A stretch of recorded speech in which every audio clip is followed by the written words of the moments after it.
The Milwaukee Bucks have fired Adrian Griffin as head coach. Look, we're just 43 games into his tenure. Barely half a season as the head coach of the Milwaukee Bucks. And at 30-13, second in the Eastern Conference, 3.5 games back of the Boston Celtics. Not enough. I think it is the 6-4 over their last 10, despite winning 5 of their last 6 games. It's 6-4 of their last 10. 5 of their 13 losses have come since January 1st. So this month, they've lost 5 of their 13 games. And it's far more than that. Because let's take this all the way back to the beginning of the season, before the season even started. As Adrian Griffin assembled his staff, he brought in one of the best offensive minds in the NBA, in Terry Stotts, to coordinate his offense. And yes, the NBA does have offensive and defensive coordinators. People forget. Well, look, people forget because it isn't so pronounced. Yeah. Like in football, the defense is out there at one moment. Yeah. NBA, you got to play both. You got to play offense and defense. But he brings Stotts in, and before the season even starts, he and Terry Stotts butt head, and Terry Stotts steps away from the team. And Terry Stotts, remember, resigned. And a lot of the buzz initially from when Adrian Griffin was taking over was, this is a guy that was out to prove himself as a head coach. Mm-hmm. And some can see it as, hey, he was just an aggressive head coach. Others saw it as, maybe there's some insecurity there of, you have got a roster that when you took the job had Giannis Antetokounmpo, Chris Middleton, Drew Holiday, and Brook Lopez, primed to win and very successful, and you can get them over the hump if you just kind of step back to, all of a sudden you have Damian Lillard and the expectations rise through the roof, and you need to not just win, but win at a crazy clip. Mm-hmm. It is whether you want to call it heavy-handed or the insecurities of being a first-time head coach, it did not fit with the veterans on the roster, and it obviously did not fit and sit well with Terry Stotts when he came on as an assistant, and before the season even starts, he steps away. Which is interesting, though, because, correct me if I'm wrong, this is the guy that Giannis fought for. Giannis, once they moved on from Budenholzer, it was, I want this guy in. I want to play for a guy who coaches in this style. And that's why he got hired. But then as soon as he gets the job, it's immediate, well, I don't like the way that I'm getting coached in this way. I don't like the way that I'm getting coached in that way. And what people are doing right now is they're looking, hey, the defense has slipped. Last year, they were 4th in the league in defense. Now they're 22nd.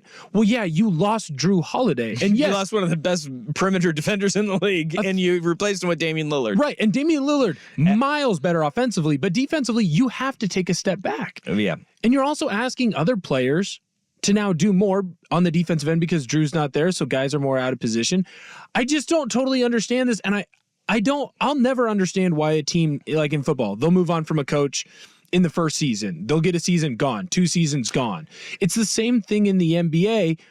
Why would you fight for someone to get in? Then the minute he gets in, be like, actually, just kidding. I don't really like this. He needs to be gone because we struggled a little bit in January. It doesn't. And look, stars have a ton of power. I don't think this is just like Giannis or just Dame that are saying this. Collectively, clearly the rumors and the rumblings were it was not working. Right. And it was not going to be long before something like this happened. His leash was very short. And like, you could sit there and you could say, all right, so Terry Stotts didn't like it. Terry Stotts is regarded as one of the easiest people to get along with and work with in the NBA. Mm-hmm. Like he is, because he protects his players. We know this to a fault in Portland. Like the criticism of players was non-existent largely under Terry Stotts. He protects the players. He is wickedly smart when it comes to the offensive side. And apparently there was a rift there wide enough for Terry Stotts to step away and say, nope, I'm out before the season even started. Did that have something to do with Dame being on the team? And maybe Adrian Griffin was like, dude, you're the guy's former head coach and like this isn't working. Sure, you can look into that. But all of the rumblings and all of the murmurs out of Milwaukee were, it was not, because in the NBA, just as much as being an X's and O's guy, you have got to be a manager of egos. Mm-hmm. That, like Phil Jackson in the triangle offense, sure, that he didn't reinvent the wheel with the triangle offense. He managed egos better than anybody could. Right. You look at managing Steve Kerr, same thing. minutes, 100%. Pop is phenomenal at this. Right. Protects his players, and he is a manager of people. Mm-hmm. And that part of the job, we look at why guys don't work with rosters that are loaded. This is why. This is why, because if you don't get that buy-in from them and everybody to fall into a role, you have, and that's the most important job, is that especially on a roster as talented as Milwaukee's is, Right. you have got to have guys accept roles that are not what they were before, and you've got to be able to massage that. And that is a very difficult thing, and we saw that Adrian Griffin had difficulty doing that with Terry Stotts before the season even started. So the writing was on the wall, folks. Right. And there's been clear turmoil. The problem is when you fire a guy this early, for me, it tells me, one, you made the wrong hire to begin with. You should have never hired this coach. But immediately, who's the name on the top of the list that everyone is saying they're going to go and talk to? It's Doc Rivers. No, I don't. Because he's available. Coaching. Yeah, because he has coached and he's not coaching currently. Joe Prunty, love him. Joe Prunty is that guy, but Doc Rivers also blows the 3-0 leads. That's my whole point. So because he won 3-1 series lead, you could have just left that after title? 3 words and just said Doc Rivers blows. Right. But damn. So He's not good. I don't know. I will never understand moving on, especially when your star player fought for a coach, and then the coach comes in and he doesn't like him, or the other veteran players don't like him, so now we have to move on, and we're going to move on from him in the first year. Now, it's easier to recover from that in the NBA because there's not that much variance, right, between the coaches. It's going to be a similar style, whoever they bring in, and the style is going to be make sure Giannis or Dame is taking the final shot at the end of the game. Bring back Tear Bear. Right? I will never understand how at times it feels like NBA players will go and fight and fight and fight and demand that my person that I want as my head coach be the head coach. And after a month of struggling, go, well, you got to fire him, got to get someone new. It's not my fault. It's got to be someone else's. I think it was far more than just a month of struggling, though. I think and I don't think it was necessarily just the players going and saying, hey, we can't. And we should have never been hired to begin with. You're right. I also think that you get to this point, too, where things were rocky at the beginning. We've talked about this as it pertains to the Blazers in their woes. These are the doldrums of the season. You're looking for the silver lining. And right now, the Milwaukee Bucks are starting to fray.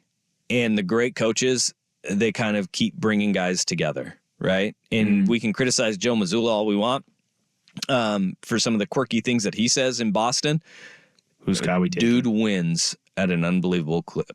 And he's been able to keep that team largely together. Yep. So, I don't know. I feel like you have to go with the retread, though, in Milwaukee. You can't go new again. Yeah. This is not, and this text is great. Like, Griffin was fired because the team struggles were not a roster issue. Neil O'Shea would be right. This is not a roster construction issue. Correct. But how much of that is... Just for a completely different franchise. Same star player, though. How much of that is because it's the middle of the year and guys are tired? How much of that is guys just didn't like him? But it started before. It started before. It sounds like from the get-go, even before the season started. Yeah, no, exactly. It sounds like the hire itself was a mistake. The anger then should all be on the GM. Or ownership. Ownership, right. Giannis, ownership, yeah. That's all foreign concepts to Blazers fans as well. Conglomeration of many. Right. All right. Well, Adrian Griffin is out. It does appear they're going after Doc Rivers, which good luck with that. But Joe Prunty is the man right now. Mind-boggling. Former Blazer assistant Joe Prunty. Former Blazer great. Former Blazer interim head coach for a couple of games, Joe Prunty as well. I forgot about that. Man can do everything. Man, everyone's leaving Portland for Milwaukee. First Dame, now Prunty. No, it's Algonquin for the good land. Who's next? All right.